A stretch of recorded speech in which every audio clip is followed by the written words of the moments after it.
Welcome to Sugar Free. Oops. Here's the daily reading for Thursday, the 8th of October. Thank you for joining me. I've done a reading for each sign for this period of the 16th of October with the new moon through to the 31st of October, the full moon, by sign. So do have a look for those. Interesting times we're living in.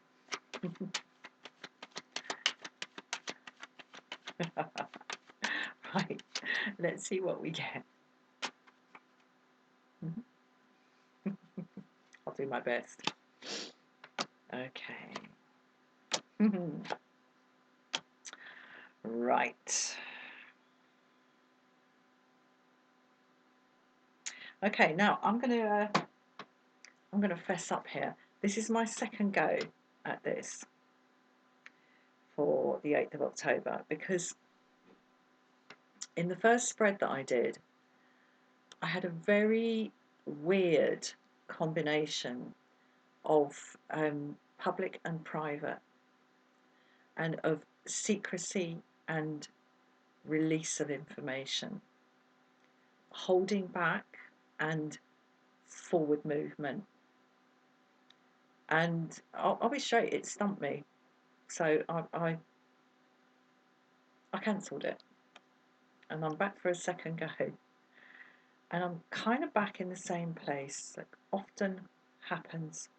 We're coming in to the reading with the moon in reverse. Now, the moon in reverse for me is usually about this sort of watery stuff that's held in place by ever-changing but kind of regular forces of physics turning over and sloshing out.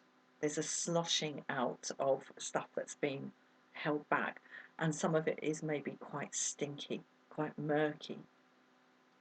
You know, when you hold liquid in one place and stop it moving, it becomes stagnant. It's like if you have a bucket of water or something, you know, in the yard or something, and it's been there for ages. You know, it's that kind of thing. In the middle of the reading, we have the Magician in the reverse.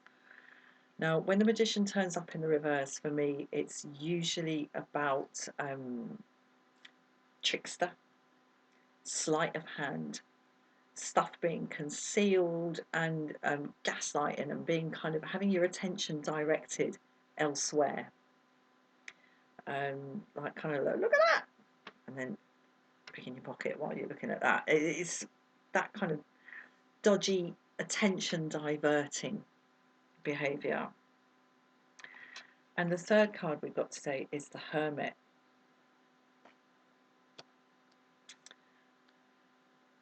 Okay, I think the invitation here in this reading is to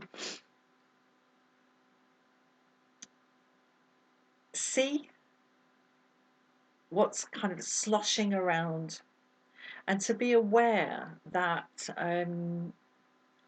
one's attention might be being directed where it might actually be better that one not look.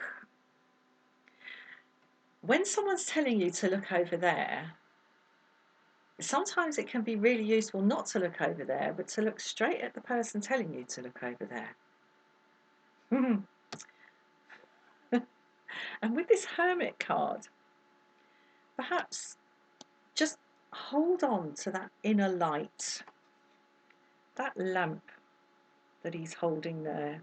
All he's got is the stick, and he's like the Hierophant who has left, for whatever reason, left his throne and walked away from the pomp and the hierarchy of his position, and has gone to live as an ascete, as a kind of solitary recluse, just going in, meditating further and further down. You know, not interested in what's out there in the world, not interested in who's in what position and what's happening here, and the politics of the spiritual realm. He's gone solo, and shining simply the inner light. So if you keep your attention on your own true north, on your own North Star, and keep looking at who it is who's telling you to look the other way. And if you do that, you might have a better chance of seeing what is being washed away down the drain by this slushy stuff, this rather smelly, stinky stuff flowing out that's been held back for so long. So there is movement here, but there's still attempts to direct the narrative of this movement.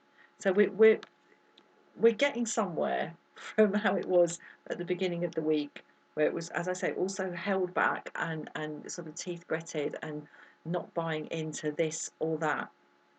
There's still some holding back, but it's less to do with not going along with what we're told.